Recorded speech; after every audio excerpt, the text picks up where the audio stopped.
नमस्कार, मैं हूं doctor Vinita Ramnani, eye specialist और ग्लोकोमा एक्सपर्ट। आज हम इस वीडियो के माध्यम से जानेंगे कि ग्लोकोमा यानी कांचबिंद जो एक आंख की बीमारी है उसका उपचार कैसे किया जाए।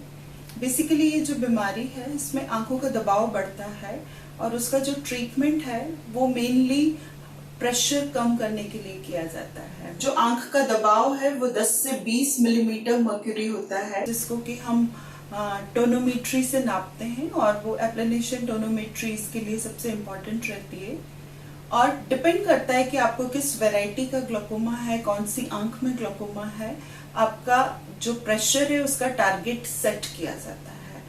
जो टारगेट है, अगर वो बहुत सीवियर वैरायटी ग्लोकोमा है तो आपका टारगेट 8 to 12 मिलीमीटर्स मर्क्यूरी रहता है। अगर वो मॉडरेट है तो 14-16 मिलीमीटर मैक्सिमम प्रेशर डिसाइड किया जाता है, और अगर वो माइल्ड वैरायटी का है तो वो 16-18 मिलीमीटर तक भी चल सकता है। दोनों आंखों में अलग अलग किस्म का ग्लोकोमा हो सकता है, सीवियरिटी अलग हो सकती है, तो ट्रीटमेंट भी हो सकता है कई बार दोनों आंखों में अलग अलग रूप से दिया जाए। एंगल क्लोजर वैरायटी में एक लेजर पीआई किया जाता है, जो एक छोटे से छेद बनाने की प्रक्रिया होती है आंखों में, जो ओपीडी में ही किया जाता है, जो आई के प्रेशर को कम करने और फ्लूइड के ड्रेनेज के लिए जरूरी रहता है।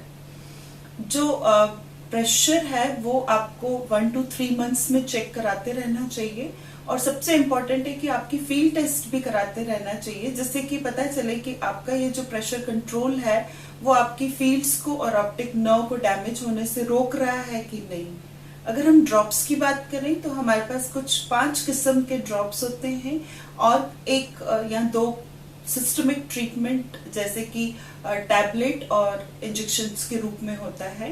बट मेनली जो है ये एक ब्लड प्रेशर जैसा है कि जिसमें कि आप प्रेशर आंखों का नापते हैं और नापने के बाद हम दवाइयों का डोज निर्धारित करते हैं कि आपको 1 ड्रॉप डालना है कि 2 तरीके के ड्रॉप्स डालना है या 4 या 5 ड्रॉप्स कॉम्बिनेशंस में डालने हैं। क्योंकि ये ड्रॉप्स सब प्रेशर कम करने के लिए होते हैं, इसलिए मिनिमम 1 घंटे का ड्यूरेशन गैप रहना चाहिए 2 ड्रॉप्स के बीच में।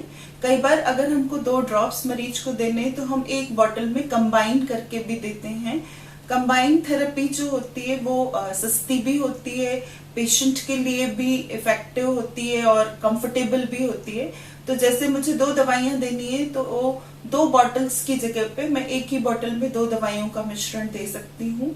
अगर मुझे 3 ड्रॉप्स देने हैं तो 2 बॉटल्स में काम हो जाता है। कई बार 4 ड्रॉप्स देने रहते हैं तो भी वो 2 बॉटल्स में यूज कर सकते हैं, 2-2 के कॉम्बिनेशन में। अक्सर जो दवाइयों की डोजिंग है वो पेशेंट कंफ्यूज हो जाता है, तो बहुत इम्पोर्टेंट है कि हम कंफर्म कर लें कि हमें कौन सी वैरायटी का ग्लोकोमा है और हमें ये दवाइयां किस तरीके से यूज करनी है। जैसे कि 1 ड्रॉप है जो रात में 10 बजे डालना है, अगर हम 1 ड्रॉप रात को 10 बजे डाल रहे हैं तो जो दूसरा है वो सुबह 8 शाम को 8 भी हो सकता है, सुबह 9 बजे शाम को 9 बजे भी हो सकता है। तो इस तरीके से ड्रग्स और उसकी डोजिंग आप बिल्कुल डॉक्टर से कंफर्म कर लें। कुछ ड्रग्स में एलर्जी हो सकती है, तो अगर आपकी आंखों में कुछ चुभन, लालिमा, दर्द वगैरह है दवाइयों से तो प्लीज आप डॉक्टर को कंसल्ट कर सकते हैं। आप सिर्फ ये न समझें कि मैं ग्लोकोमा का इलाज ले रहा हूं तो मेरा ग्लोकोमा रुका हुआ है। प्लीज आप ये अश्योर जरूर कर ले कि आपके ग्लोकोमा के ट्रीटमेंट से आपकी बीमारी वहीं रुकी हुई है कि नहीं, क्योंकि ग्लोकोमा में जो आप खो चुके हैं वो रोशनी आपकी नहीं बढ़ेगी।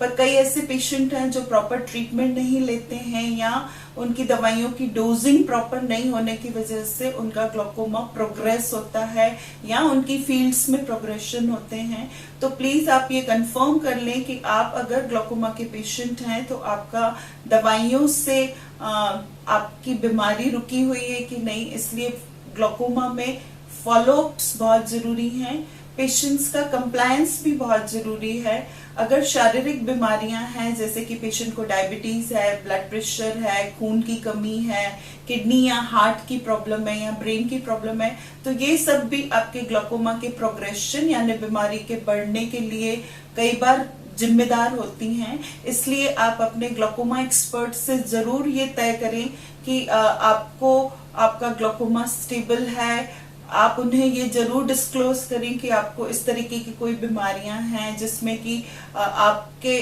ग्लूकोमा के ऊपर असर आ सकता है। तो जो सबसे ज्यादा जरूरी चीज है वो है ग्लूकोमा की सही पहचान और समय रहते ग्लूकोमा का इलाज। क्योंकि कई पेशेंट्स होते हैं जो इलाज इसलिए छोड़ देते हैं, उन्हें लगता है कि हमें कोई फायदा नहीं है, हमें अभी सब कुछ दिख रहा है, तो वो ग्लूकोमा को इग्नोर करते हैं। क्योंकि ग्लूकोमा में कोई दर्द नहीं होता है और दवाइयों से सिग्निफिकेंट एज सच कोई पेशेंट को फायदा नहीं दिखता है, तो कई बार मरीज दवाइयां बीच में ही छोड़ देते हैं। आधी अधूरी दवाइयां लेने से उनका ग्लूकोमा अंधत्व की तरफ बढ़ जाता है। तो प्लीज आप अपने ग्लूकोमा एक्सपर्ट से रेगुलर टच में रहें। 3 महीने, 6 महीने या 1 महीने की ड्यूरेशन डिपेंड करता है कि आपका ग्लूकोमा कितना सीवियर है। आप लगातार फॉलो अप करते रहें, अपने रिकॉर्ड्स मेंटेन करें और आप अपने ग्लूकोमा एक्सपर्ट से जरूर ये पूछें कि आपका ग्लूकोमा अभी किस स्टेज में है।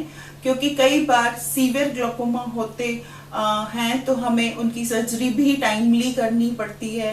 कई बार ग्लूकोमा वाले पेशेंट्स को कैटरेक्ट भी डेवलप हो जाता है, तो अगर वो कैटरेक्ट सर्जरी के लिए जा रहे हैं तो प्लीज वो अपने ग्लूकोमा को इग्नोर न करें। या तो वो ग्लूकोमा की दवाइयां कंटिन्यू करते रहें या फिर वो ग्लूकोमा की सर्जरी साथ में भी करा सकते हैं। ये एक आम भ्रांति है कि ग्लूकोमा की सर्जरी नहीं होती है। ग्लूकोमा की सर्जरी हो सकती है, जिसमें कि आई को प्रेशर कम करने के लिए एक ड्रेनेज का रास्ता बनाया जाता है। कई बार हमको वेल्व्स या शंट भी ग्लूकोमा के लिए यूज करने पड़ते हैं। तो ग्लूकोमा जो है एक बीमारी है जिसका हमें समय रहते इलाज करना है और सबसे ज्यादा जरूरी है उस बीमारी को समझना, उसका रेगुलर फॉलो अप करना। आप इसको समय रहते पहचानें, समय रहते इलाज करवाएं और डॉक्टर की सलाह जरूर लें। नमस्कार, धन्यवाद।